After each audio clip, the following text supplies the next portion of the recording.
Bonjour, nous sommes le 18 décembre 2023 et nous allons analyser le SP500E mini avec le Market Profile.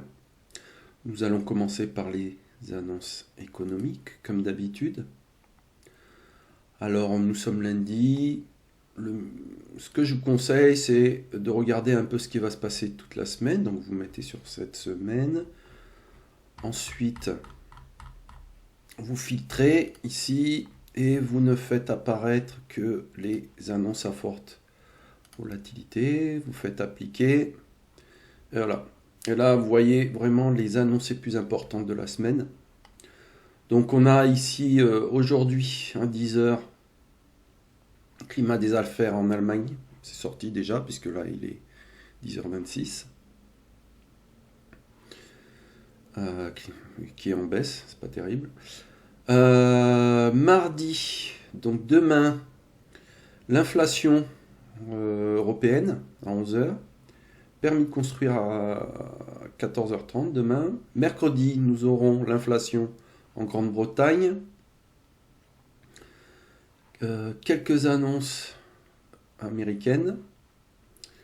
Ensuite, jeudi, le PIB américain, inscription hebdomadaire au chômage. Ensuite, nous aurons vendredi. Alors, c'est férié pour la Grande-Bretagne. Clôture prématurée du marché. Donc attention. Vendredi, sinon, commande de biens durables pour les États-Unis. PCE Core. Voilà. Bon, on voit que au final, là, c'est une semaine quand même s'il y a des annonces attendues avec des fortes volatilités. Bon, à part l'inflation, ici IPC, PCE, l'inscription au chômage, il n'y a pas, ça va être relativement calme, hein. Donc là, on va revenir, on décoche ça, hop.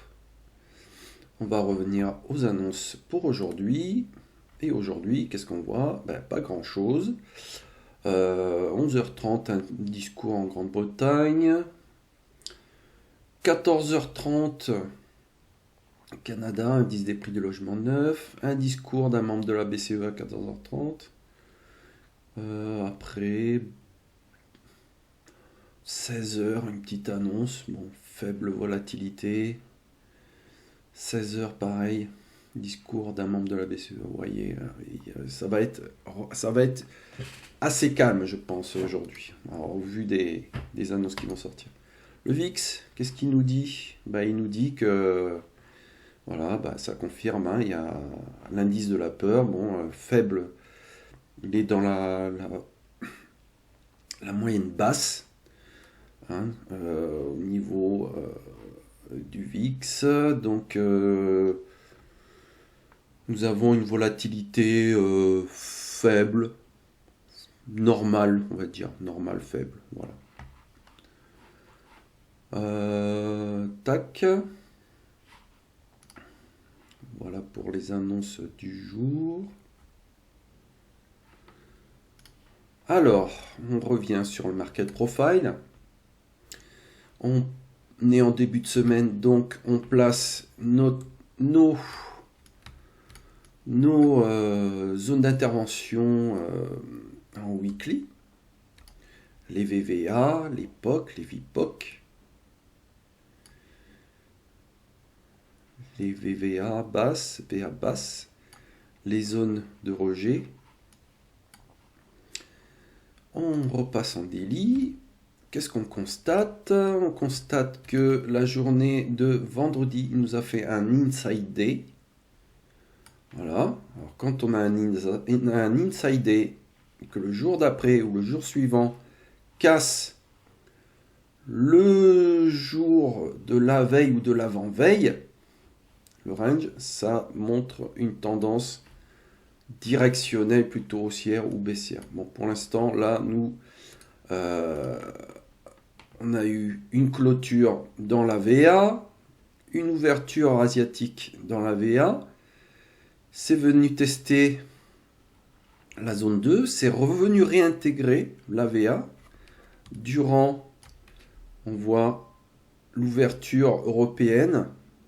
Il est revenu réintégrer l'AVA, il a fait un petit test et il est revenu chercher plus bas, retracer plus bas l'AVA. Et là, maintenant, il est revenu un peu, il est sorti de quelques tics en dehors de l'AVA. Est-ce que c'est un test? Il faut voir. Ou est-ce qu'il va vouloir aller sur la VVA haute? Tester également. On voit qu'il y a une confluence ici avec cette zone de réjection. Voilà. Donc, à voir. Là, on voit qu'il s'établit quand même sur un espèce de range. Je dirais, la volatilité aujourd'hui, vu des annonces, ça devrait être assez faible. Je pense que de mon opinion, de mon point de vue, aujourd'hui, il ne devrait pas faire un gros range. Il ne devrait pas avoir beaucoup de volatilité, donc il devrait s'inscrire dans une centaine de ticks, hein, là-dedans, là. Voilà. Si on fait un... Voilà, ici, éventuellement, ça fait combien ça?